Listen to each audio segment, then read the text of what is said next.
of class 10C, and we are very excited to share this project with you. We built advanced gravity simulator which simulates the gravity of various planets on this Earth. Advanced gravity simulator rotates this platform which changes the direction of gravity at every point of second. It helps us to simulate environment where there is no gravity or partial gravity.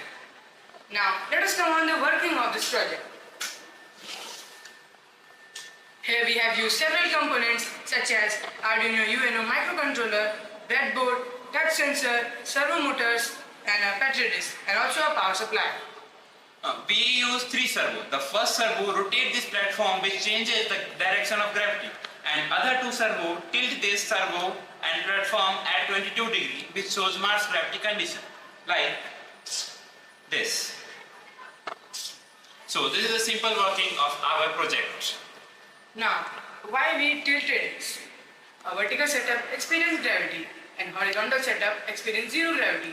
So something between it will experience partial gravity and will be perfect to simulate gravity of other planets right here on Earth. But there is no exact formula which says that Mars equals to 22 degrees.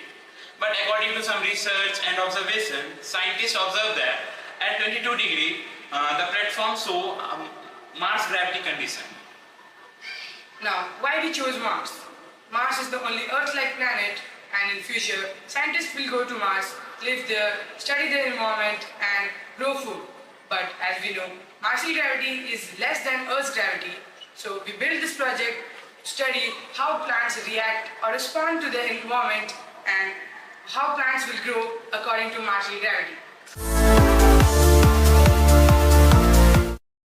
I prepared the agar-agar growth medium to support the biological sample. Agar is a natural substance derived from red algae, widely used in labs because it forms a firm, moist gel ideal for plant growth experiments. I began by measuring 5 grams of agar-agar bacteriological powder and adding it to 50 milliliters of tap water in a conical flask. I stirred the flask gently to mix the powder evenly and avoid lumps. Next, I placed the flask on a gas stove and brought a mixture to a gentle boil. I let it boil for about 10 to 20 minutes, stirring occasionally. As it heated, the solution gradually turned clear, which indicated that the agar had completely dissolved. Once the mixture was ready, I removed it from heat and allowed it to cool slightly. Then I carefully poured it into a clear petri dish. Within a few minutes, the solution solidified into a firm gel, which was ready for experiment.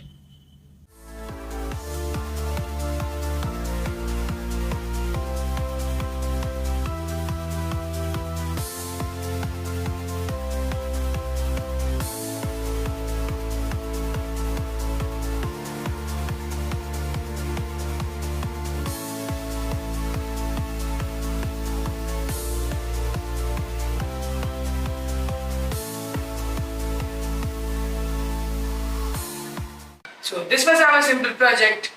Thank you.